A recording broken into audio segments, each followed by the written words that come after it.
Hello, everyone, and welcome to the Foot on the Line NBA podcast, the only podcast that will give you everything inside and outside the lines. I'm Chris Howson-Jan. Joining me is my co-host, Griffin. Griff, how are you today? I'm doing well, Chris. How are you doing? I'm doing fantastic. Every day where we get to record one of these is an absolute delight. And joining us, as always, is producer Anthony. How are you, Anthony? I'm doing good. How are you? I'm still doing well. Thank you for asking, though. I appreciate all the love coming towards me. Guys, they say that this is supposed to be the slowest part of the season. If you've been following the Raptors, I'm sure you disagree. So we're going to do a little something today. Obviously, a federal election is coming up. We don't really talk much politics on this show, but what I wanted to deliver to you is the Raptors referendum. Oh, I've got some things to say. I'm mostly going to be voting yes. Oh, very interesting.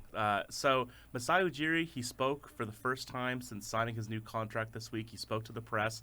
I have a few questions about how the Raptors are handling their offseason because obviously people have a ton of faith in Masai Ujiri. He brought the franchise to a championship. He recently re-signed. Everyone was happy about that. But I have to question some things that are going on with the Raptors right now. So the first question I have is, are the Raptors handling their rebuild properly? Now, John Hollinger, in an article with The Athletic, recently ranked the Raptors among the worst offseasons in the NBA, along with teams like the Pelicans and the Bulls who, were trading picks for terrible players. Well, I mean, not to disrespect DeMar DeRozan, but players that might not necessarily bring you a championship.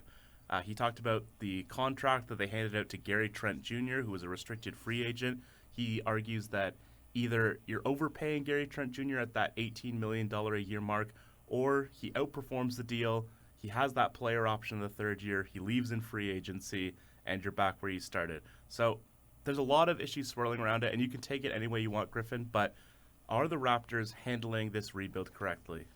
Well, Chris, much in keeping with our politics theme, I'm going to immediately change my mind. I'm going to vote no because it's not even a rebuild. I'm going to come out and say that. The Raptors are not rebuilding. They are resetting. They had one fluke year in Tampa Bay where no one knew what to do. They played 76 road games or however many games they played. And we know that the Raptors we saw last year are not the Toronto Raptors that this core is capable of. Scotty Barnes is a great consolation prize for what was a terrible, terrible year for the franchise and their fans. But if you look at the players they've still got, we've got guys in their athletic primes right now, guys who can still make internal improvements like we see the Raptors do with their players every single year. So I think that if you want to call it a rebuild, I'd say absolutely it'll be handled properly because the Raptors are going to be back in contention this year fighting for a first-round playoff home berth. A first-round playoff home berth. So you think that it's possible that they will be a top 4 seed next year? I think you've got the top 3 seeds in the East accounted for, but I think when you look at Pascal Siakam returning to Toronto, returning to normalcy, returning to that player we saw in 2019, and you've got Fred VanVleet, you've got OG Anunoby making his internal improvements, I think they can easily be fighting for that 4th seed in the East with teams like Atlanta and Miami. Wow. I mean, I truly could not disagree with you more. I think that they are not a playoff team this year. Not a playoff team. No, I mean, it's possible that they make the play-in. It's possible that maybe they end up as the 8th seed and get swept by the Nets or the Bucks or the Sixers, but I don't see them as a team that can do anything successfully in the playoffs this year. And you said a lot of things that I want to talk about, but let's start with Scotty Barnes. You mentioned him.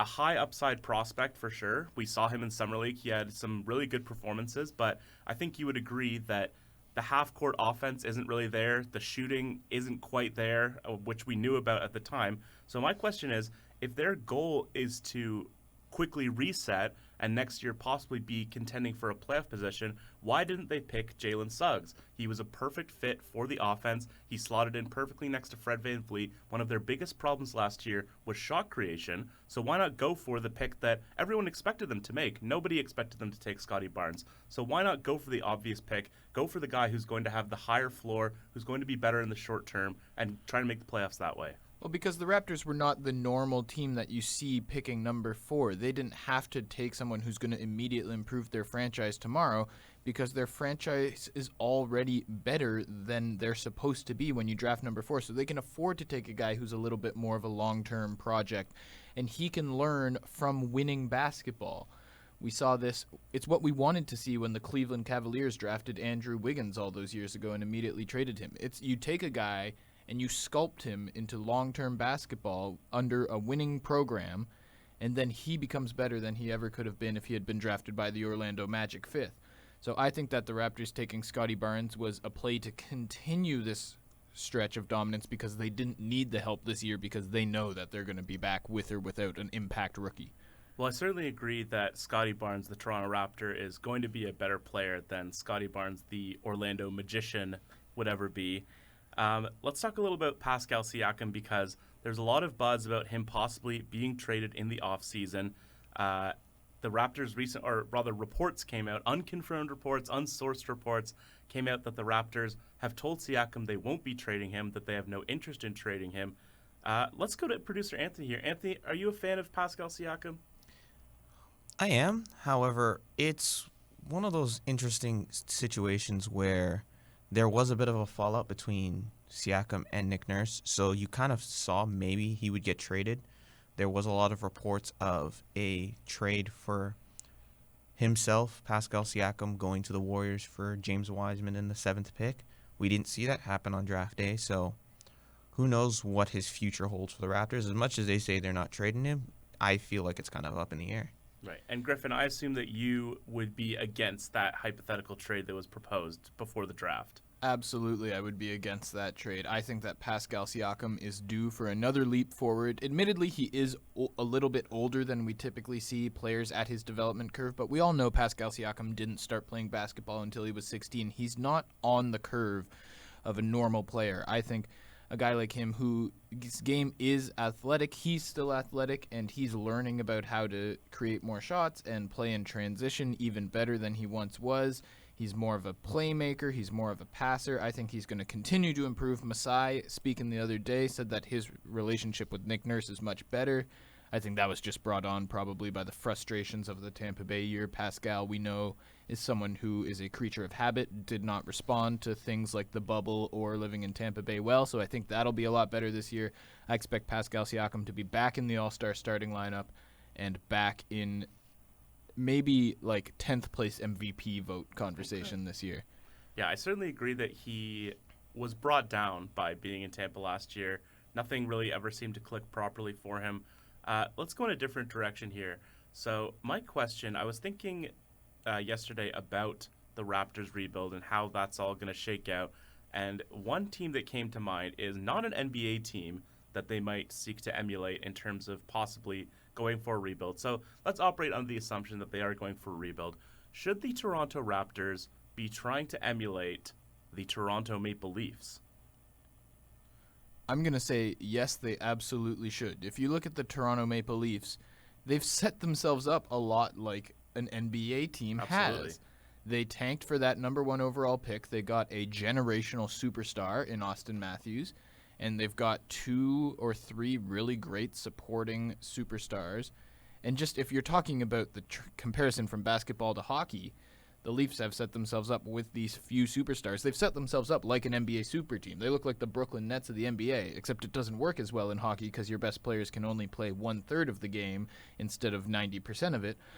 But I think if you're looking at the Leafs, absolutely. The Raptors, we know, are a organization with a better culture than the Leafs. They have more recent winning than the Leafs do. So I think if you take that same method of roster building and add in the Raptors coaching and management, I don't think they have a problem getting over the hump. I think if the Raptors had the equivalent NBA versions of the superstars the Leafs had, we would be talking about them as a future dynasty.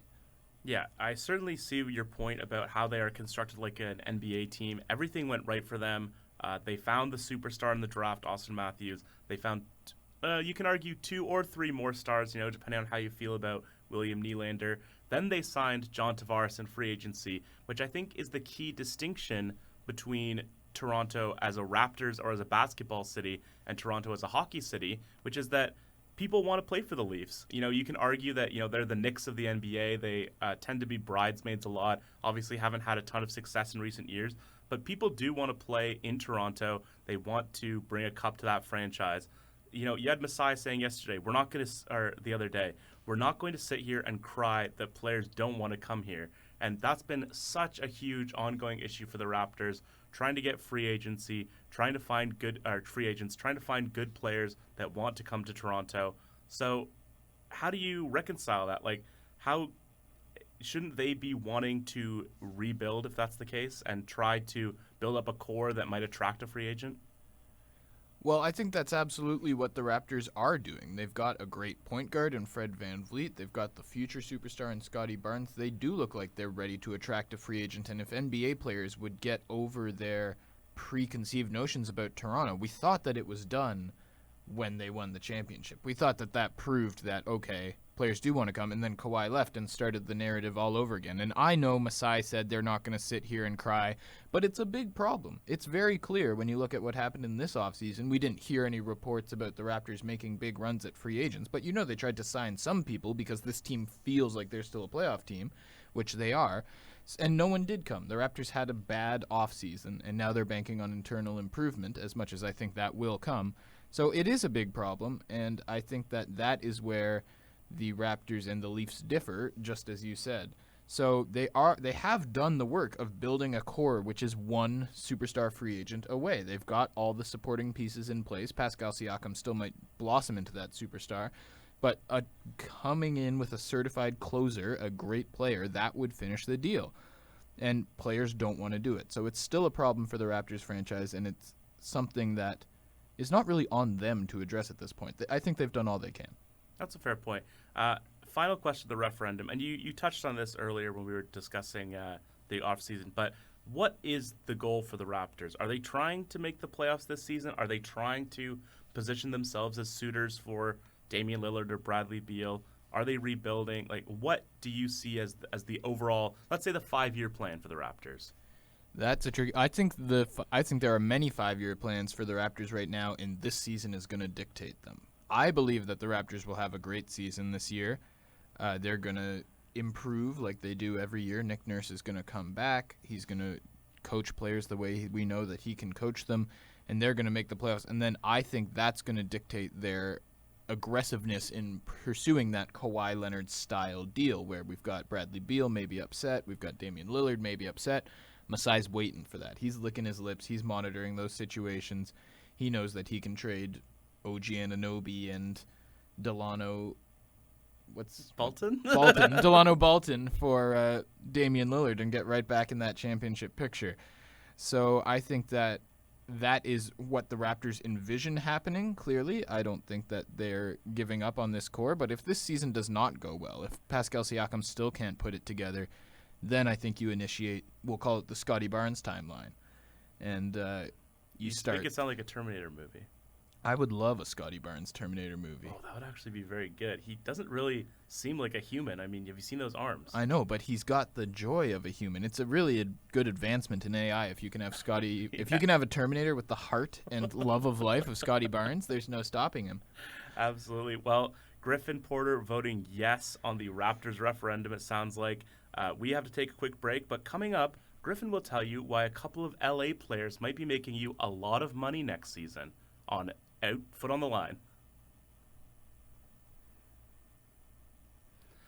As we begin to return towards normalcy, it's time to remember the things we love.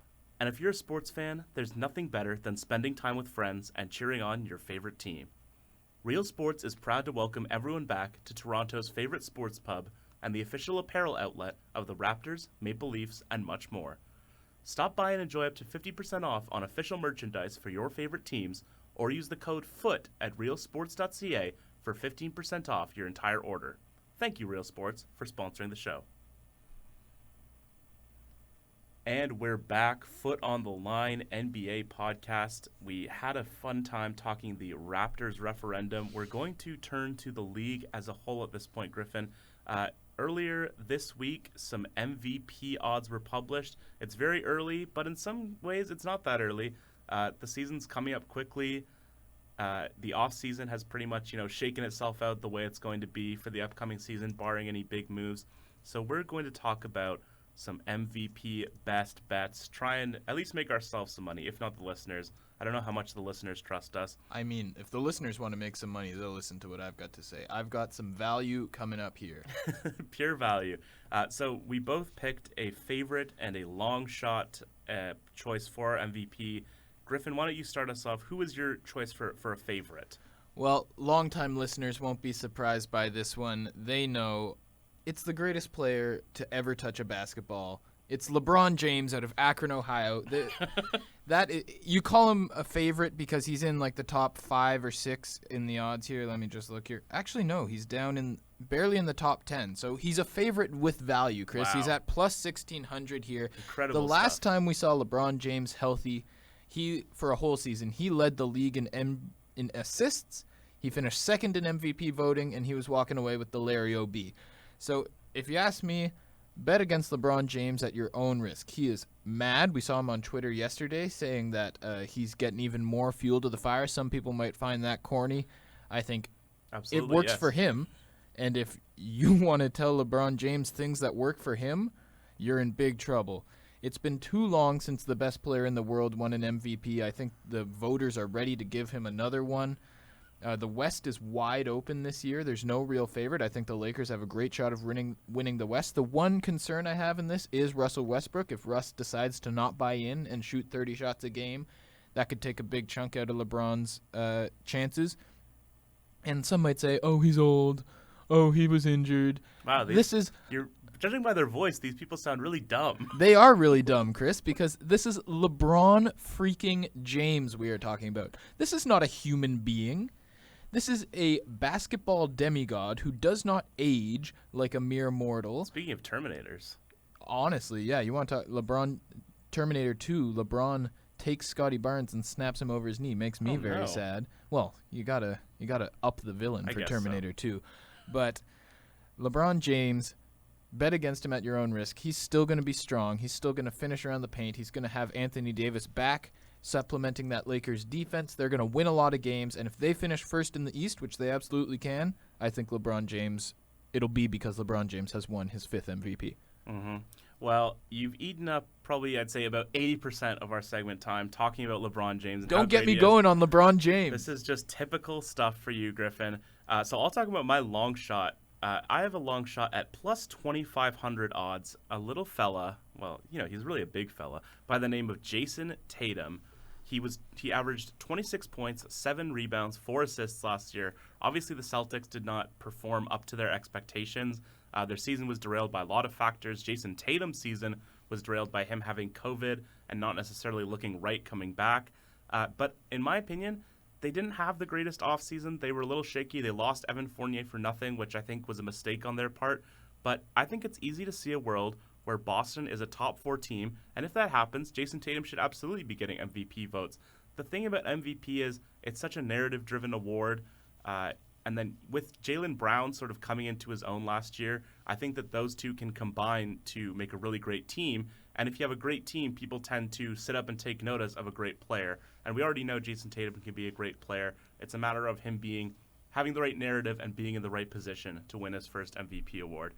We're going to turn to Producer Anthony now. Producer Anthony, do you have a pick for an MVP best bet? I'd say I'm going to go with a real long shot on this one. Like Charlize Theron. Yeah. Not to win MVP. That's just a movie. I mean, bet against her at your own risk, too. Absolutely. Exactly. She could be a Terminator, too. That would be good. Ooh, Terminator 3. I would say plus 6,600, Jimmy Butler. Wow. He's upset that he didn't go far in the playoffs, and I think that's going to show in his game this season.